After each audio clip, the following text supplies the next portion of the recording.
प्रधानमंत्री ने सेट किया। ठीक रही जरा आप साथ देखिए, मंत्रिमंडल में अलग अलग जातियों और अलग अलग राज्यों की नुमाइंदगी का भी खास ख्याल रखा गया है। कई नए चेहरों को भी मंत्रिमंडल में जगह दी गई है। सबसे अहम बात यह है कि कैबिनेट में जातीय समीकरणों का भी खास ध्यान रखा गया है। पहली बार किसी प्रधानमंत्री की कैबिनेट में ओबीसी समुदाय से आने वाले 27 मंत्रियों को जगह मिली है। देश के इतिहास में यह अब तक का सबसे बड़ा आंकड़ा है।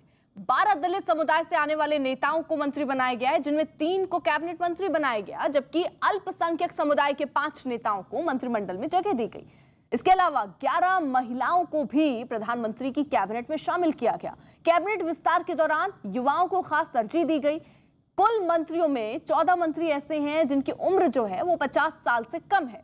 दूसरी तरफ अनुभव का भी खास ध्यान रखा गया है। नई कैबिनेट में 5 पूर्व मुख्यमंत्री और 18 ऐसे नेता हैं जिन्हें राज्यों में मंत्रालय संभालने का अच्छा खासा अनुभव रहा है। संदीप, यानी देखिए हर वर्ग हर तबके को साधने की यहां पर कोशिश हुई है। सबको जगह दी गई है। खासतौर पर ओबीसी वर्ग में पहली बार देख रहे हैं कितने लोग मंत्री बने ओबीसी वर्ग के। महिलाओं के लिए भी महिला भी यहां पर संख्या बढ़ाई गई, यानी एक सोची समझी रणनीति के साथ इतना बड़ा फेरबदल हुआ है। अर्पिता, देखिए पीएम मोदी का जो एक मंत्र था वो ये था कि सबका साथ सबका विकास। ऐसे में भारत में बहुत सारी ऐसी जातियां हैं, बहुत सारे ऐसे धर्म हैं जिसको कि एक साथ साधना ज़रूरी है, क्योंकि प्रधानमंत्री जो हैं वो सबके प्रधानमंत्री हैं। तो ऐसे में हर किसी का रिप्रेजेंटेशन हो, यही वजह है कि ये जो एक्सपेंशन हुआ है ये वो ही दिखाता है कि हर जाति का जो है यहाँ पे रिप्रेजेंटेशन दिया गया है, क्योंकि ये सारे वही लोग हैं जो कि पीएम मोदी को वोट देकर जो है उन्होंने प्रधानमंत्री बनाया है। ऐसे में उनकी बहुत सारी ऐसी समस्या है, चाहे वो जातिगत समस्या हो, चाहे वो बाकी और कोई समस्या हो, वो उनसे बेहतर कोई नहीं समझ सकता जो कि उन्हीं के बीच का हो। तो यही वजह है कि उन्होंने प्राथमिकता दी है एससी, एसटी, ओबीसी और महिलाओं को भी जो है उन्होंने काफ़ी जो है तरजीह दी है अपने कैबिनेट में। तो ये तो साफ है कि पीएम मोदी ने जो अपना नारा दिया था सबका साथ सबका विकास, उसी के तहत जो है इस पूरे मंत्रिमंडल के विस्तार को देखा भी जा रहा है। ग्राउंड पे जाना है, आने वाले दिनों में चुनाव भी है। ऐसे में वो सारी चीज़ें, क्योंकि बहुत सारी शिकायतें पीएम मोदी के पास आती भी रही होंगी ज़मीन से, लोगों की तरफ से, तो ऐसे में ये ज़रूर कोशिश की जाएगी कि जिनकी सबसे ज़्यादा शिकायतें हैं, ख़ास तौर पे कि अगर हम लोग पिछड़ी जाति की बात करें, अगर उनकी कोई ग्रीवेंसेस हैं तो ऐसे में उनको भी एड्रेस किया जाए और उनको एक कम से कम ये कह सकते हैं कि भरोसा हो कि हमारे बीच से ही एक शख्स जो है उस पीएम मोदी के कैबिनेट में मौजूद है। तो ऐसे में एक कॉन्फिडेंस बिल्डअप भी बहुत ज़रूरी है और सबका साथ सबका विकास का जो नारा है उसको भी वो जो है चरितार्थ कर रहा है। तो जाहिर सी बात है कि सबको एक साथ लेकर चलना, और जैसे कि कोरोना ने हर चीज़ को जो है डिरेल किया है पिछले 17-18 महीनों में, ऐसे में कोशिश यही है कि सरकार के कामों को जल्द से जल्द तेजी में लाया जाए और जमीन तक हर एक शख्स तक उसको पहुंचाया जा सके। रही जरा आप साथ देखिए, नई दिल्ली सीट से सांसद मीनाक्षी लेखी को विदेश राज्य मंत्री बनाया गया। उन्होंने उम्मीद जताई कि वो पीएम मोदी की उम्मीदों पर खरा उतरेंगी।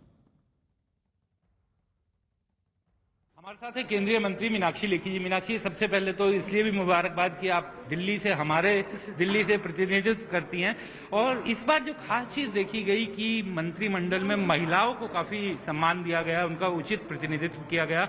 कहा यह भी जा रहा है कि ये पहला मंत्रिमंडल है जिसमें इतनी महिलाएं हैं। मैं इसके लिए प्रधानमंत्री जी का आभार व्यक्त करना चाहती हूँ और धन्यवाद, क्योंकि आप भी मुझे बहुत पुराना जानते हैं, मैं भी आपको बहुत पुराना जानती हूँ और हम दोनों का इतिहास है।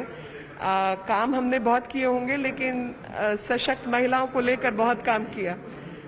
तो अब तक जितने प्रधानमंत्री रहे वो महिला सशक्तिकरण की बात करते रहे, और भारत में पहले प्रधानमंत्री मोदी जी बने जिन्होंने सशक्त महिलाओं को उनकी योग्यता अनुसार काम देने का काम किया, जिससे देश सशक्त हो, समाज सशक्त हो। मैम, आपने अभी एक बात की कि घर, समाज और देश की बात की, लेकिन प्रधानमंत्री जी ने तो अब आपको विदेश की भी जिम्मेदारी दे दी।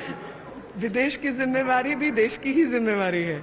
मैं विदेश का अगर मेरे को काम दिया है तो वो समझिए कि देश हित में ही दिया है, तो प्राथमिकता देश ही है। और अपने देश का नेतृत्व जो है वो पूरे विश्व में उसका परचम फैले, और साथ ही जो हमारी ज़रूरत है उसके लिए हमें अपने मित्र देशों से सहायता मिले। तो ये आदान प्रदान अच्छे लोगों के बीच चलता रहना चाहिए, समाज में भी, परिवार में भी और देश में भी। तो यतेंद्र शर्मा भी हमारे साथ इस वक्त जुड़ चुके हैं, बीजेपी मुख्यालय में मौजूद है। यतेंद्र, क्या जानकारी मिल रही है, क्योंकि मुलाकातों का दौर तो शुरू हो चुका था, सुबह से हम देख रहे हैं बीजेपी मुख्यालय में नए मंत्रियों से भी मुलाकात होनी है, कब होनी है सर?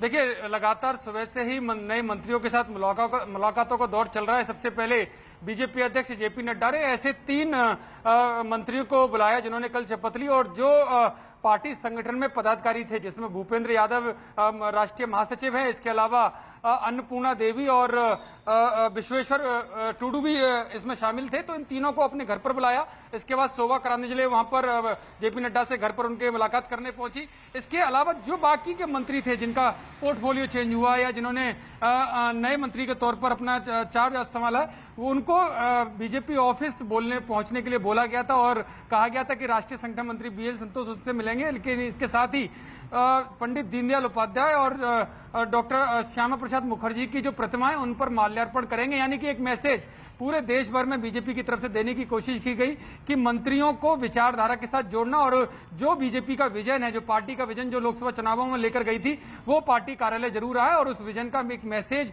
पूरे जो नए मंत्री हैं उनके द्वारा पार्टी कैडर्स में जाए। तो इसके लिए उनको ये निर्देश दिए गए थे। वो ज्यादातर मंत्री यहाँ पर अपनी सुविधानुसार समय निकाल कर आए। उन्होंने पंडित दीनदयाल उपाध्याय और श्यामा प्रसाद मुखर्जी की प्रतिमा के आगे माल्यार्पण किया। इसके अलावा बीएल संतोष जो राष्ट्रीय संगठन मंत्री हैं उनसे बातचीत की और अपने मंत्रालय की तरफ चले गए। यानी कि मैसेज साफ था कि कोई आराम नहीं करना है, पार्टी ऑफिस जाकर सीधा एक बात करके माल्यार्पण करके सीधे अपने मंत्रालय चले जाना है। क्योंकि बीजेपी का साफ मैसेज है कि अलग अलग पार्टियों से भी अगर लोग आए तो वो बीजेपी को समझें, बीजेपी कार्यालय की पद्धति को समझें, संगठन को समझें। और यही बीजेपी अध्यक्ष जेपी नड्डा और संगठन महामंत्री बीएल संतोष की तरफ से मैसेज दिया गया है कि पार्टी और संगठन का जो विजन है उस पर तुरंत तेजी से काम करना है। पार्टी और संगठन के बीच में एक सेतु का काम करना है। पार्टी क्या चाहती है, सरकार क्या चाहती है, उसको लेकर एक रोड मैप जो बनाए उसको तेजी से फॉलो करना है। ठीक रही जरा आप सब साथ गिरिराज।